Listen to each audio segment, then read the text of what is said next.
علیکم، اشتیاق بخاری آپ دیکھ رہے ہیں اسٹیٹ نیوز منصورہ۔ اس وقت ہم موجود ہیں ولیج کونسل ڈوگا کے ایک مضافاتی گاؤں تکیا، جہاں اس وقت یہاں کے ایک زمیندار اور پھل فروٹ اور پودا جات لگانے کے بڑے شوقین ہیں۔ ارشد شاہ ہمارے ساتھ موجود ہیں، اور میں صرف اتنا بتاؤں گا کہ یہ ہم جہاں کھڑے ہیں یہ بڑا خوبصورت علاقہ ہے، پسماندہ ہے۔ یہاں پہ کوئی ترقیاتی کام جو ہے وہ نہیں ہوا، کیونکہ بیسک چیز جو ہے وہ سڑک وغیرہ ہوتی ہے وہ نہیں ہے۔ تو یہاں انہوں نے کافی پودے جو ہیں وہ لگائے ہوئے ہیں، اور ہم ان سے پوچھیں گے کہ آپ نے کون کون سے پودے لگائے اور کیا ان کا آؤٹ پٹ کیا ہے، تو ان سے ہی ہم آگے بات کرتے ہیں۔ ارشد شاہ صاحب، آپ نے یہ ماشاءاللہ بڑا اچھا یہاں پہ آپ نے یہ چکوترے، مالٹے، کینو اور دیگر بھی پودے ہمیں یہاں پہ نظر آ رہے ہیں، تو یہ آپ کو کیسے خیال آ گیا اور کیا آؤٹ پٹ ہے یہاں کے حال حوال علاقے کا، آپ بتائیں۔ السلام علیکم جی، بہت بہت شکریہ جی اسٹیٹ نیوز مانسہرہ کی طرف سے آپ آئے، آپ نے ہمیں موقع دیا کہ زراعت کے حوالے سے اور شجرکاری کے حوالے سے، تاکہ ہم لوگوں تک اپنا پیغام جو ہے وہ پہنچا سکیں۔ کہ یہ آپ نے دیکھا ہے کہ میری اس بائیں طرف جو ہے یہ بہترین قسم کا مالٹا ہے، اور اس طرف جو ہے یہ مالٹے لگے ہیں، پیچھے یہ مالٹے لگے ہوئے ہیں، اور یہ خوبانی کا درخت ہے ساتھ۔ اسی طرح یہ دیکھیں گے آڑو ہیں، آلو بخارا ہیں، اور اخروٹ ہیں، یعنی کہ چکوترا ہیں، بہت سارے بہت قسم کے یہاں پہ درخت ہیں۔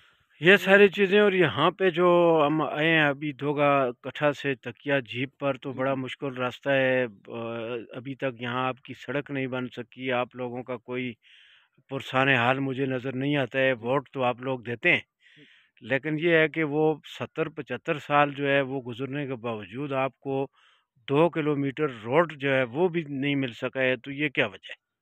میں اسٹیٹ نیوز مانسہرہ کی وساطت سے آپ نے ابھی جو سابقہ ہی کہہ سکتا ہوں، یہ جو سید احمد شاہ صاحب ہیں وہ یہاں پہ آئے ہیں اس روڈ پہ، تو میں آپ سے گزارش کروں گا کہ آپ اگر تھوڑا سا نشاندہی بھی ان کو کرا دیں کہ یہ جو روڈ ہے کٹھے سے لے کر یہاں تکیا دوگا، نوری ٹیری، مردودہ، اوپر ساتھ پیچھے جو ہے یہ ایبٹ آباد کی چوٹیاں جو ہیں، یہاں پہ حد بندی ہو رہی ہے۔ یہ بیک سائڈ پہ ایبٹ آباد کی حد بندی ہے، ادھر دوگا آ جاتا ہے مانسہرہ کے ساتھ۔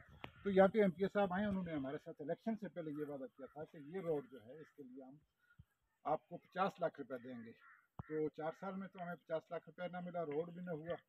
تو جیپ روڈ ہے جو ہم نے اپنی کمیونٹی بیس پہ اپنی مدد آپ کے تحت بنایا تھا تمام لوگوں کی وساطت سے۔ تو اس کے بعد آپ تو سمجھیں تحلیل ہو چکی ہیں، تو یہ ہمارا گلہ شکوہ ہے آپ کی وساطت سے۔ شاہ صاحب، احمد شاہ ایم پی ہے، اور ان کے علاوہ بھی یہاں پہ بڑے ایم پی گزر چکے ہیں۔ میاں ضیاء الرحمان صاحب ایم پی رہے ہیں، اسی طرح یہاں دیگر شخصیات بھی رہی ہیں، تو آپ کا گلہ صرف احمد شاہ پر ہی ہے؟ جی، احمد شاہ صاحب پر اس لیے ہے کہ ہم نے میاں صاحب کو ووٹ نہیں دیے تھے، ہم نے ووٹ جو ہے متفقہ جو ہے دوگے کی، اگر احمد شاہ صاحب چیک کریں کہ دوگے کا رزلٹ جو ہے ہمارے حلقے کا وہ کیا کہتا ہے، رزلٹ وہ دیکھیں، اور اس کٹھے سے پارلی سائڈ پہ رزلٹ دیکھیں، وہاں پہ بھی ان کو اچھا، یعنی کہ دوگے کا سب سے اچھا تحصیل بالا کوٹ میں سب سے اچھا رزلٹ اگر ملے تو وہ دوگا سے اور ہمارے حلقے سے ملا ہے۔ لیکن دوگا جو تو ہم نے جو یہاں آپ نے سوال کیا اس کا جواب یہ ہے کہ میاں صاحب کو یا دوسرے کو ہم اس لیے نہیں کہہ سکتے کہ ہم نے ووٹ ان کو دیے ہیں، یہاں سے ان کی اچھی بہترین پرفارمنس ہوئی ہے، اچھی جیت ہوئی ہے ان کی، تو ہم دوسرے ان کے پاس تو جا ہی نہیں سکتے۔ ابھی یہ دیکھیں بجلی کی تاریں جو کھمبے لگے ہوئے ہیں، تو اس میں یہ کمال ہے کہ یہ شجاعان یوسف صاحب جو ہیں، یہ ان کا کمال ہے کہ انہوں نے یہ ہمیں الیکشن سے پہلے، جب وہ الیکشن لڑا تھا تو انہوں نے ہمارے ساتھ یہ وعدہ کیا تھا کہ اگر میں الیکشن جیت گیا تو آپ کو یہ بجلی کا جو ہے یہ آپ کا جو کنیکشن انشاءاللہ آپ کو ڈور ٹو ڈور کنیکشن ہوں گے۔ یہ آپ دیکھیں، یہ بات بتائیں کہ احمد شاہ ایم پی ہے، اس کے پاس بہت بڑی تحصیل بالا کوٹ ہے، ایک بڑی کنسٹیچوئنسی ہے، تو یہاں لوکل ریپریزنٹیٹو جو ہیں وہ ناظمین ہیں، کونسلرز ہیں، جس میں ندیم ستی صاحب جو ہے وہ دوسرے ٹیناور میں بھاری اکثریت سے کامیاب ہو کر ہوئے ہیں، لیکن تو یہ تو ان کی ذمہ داری تھی کہ وہ آپ کے اس ایریا کو آئیڈینٹیفائی کرتے، آپ کے مسائل کو ان تک پہنچاتے. انہوں نے تو جو تقسیم کار فنڈ کی ہوتی ہے اس حساب سے ابھی 2 کروڑ سے زائد کا فنڈ جو ہے وہ خیر آباد سڑک پر استعمال ہوا. دوگا کے اندر بہت بڑے ڈیولپمنٹ ہمیں نظر آ رہی ہے. تو پھر کیا ندیم ستی صاحب جو ہے وہ آپ کے مسائل پر توجہ نہیں دیتے ہیں؟ یہ تو دیکھیں جی، ندیم ستی صاحب کی ویڈیو، فوٹو اور میٹنگ جو ہے ہمارے پاس 30-40 آدمی کی، وہ ہمارے پاس موجود ہے. اور وہی ویڈیو ہم نے نادر شاہ صاحب کو بھیجی تھی. اور اس کے بعد حسن شاہ صاحب کو جب ابھی تحلیل ہونے سے پہلے میں نے مانسہرہ میں میٹنگ میں پھر وہی ویڈیو میں نے بھیجی. دوسرے روڈ کے والے سے میں نے بتایا کہ یہ ہمارے ساتھ انہوں نے معاہدہ کیا تھا کہ الیکشن کے بعد اگر میں جیت گیا تو آپ کا روڈ کا 50 لاکھ روپے آپ کو ضرور دوں گا.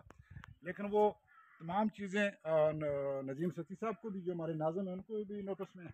لیکن بہت بڑی آبادی ہے، یہاں پہ کوئی سرکاری اسکول نہیں ہے. کم از کم 2-3 کلومیٹر آبادی منتشر آبادی ہے، یہاں پہ اسکول نہیں ہے، بالکل گورنمنٹ کا اسکول نہیں ہے.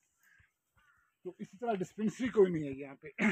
تو یہاں پہ یہ تو توجہ دلانا چاہتا ہوں آپ کی وساطت سے کہ دیکھیں ہمارے ساتھ یہ بہت بڑی اس عوام کے ساتھ، اس علاقے کے ساتھ بہت بڑی وعدہ کر کے وہ چلے جاتے ہیں. لیکن جب وہ آتے ہیں کسی اپنے سسٹم میں، جب بہت شکریہ جی. ابھی ہم یہاں تکیہ کے اندر موجود تھے. یہاں پہ ابھی عابد شاہ صاحب بھی آ چکے ہیں اور بھی کافی لوگوں سے ہماری بات ہوئی ہے. تو اس علاقے کی پسماندگی جو ہے وہ بڑی دلخراش ہے. بڑا دکھ دینے والی بات ہے کہ یہ لوگ بڑی پتھر کے دور میں رہتے ہیں. چونکہ بنیادی ضرورت سڑک ہوتی ہے، اسکول ہوتا ہے، وہ یہاں پہ نہیں ہے.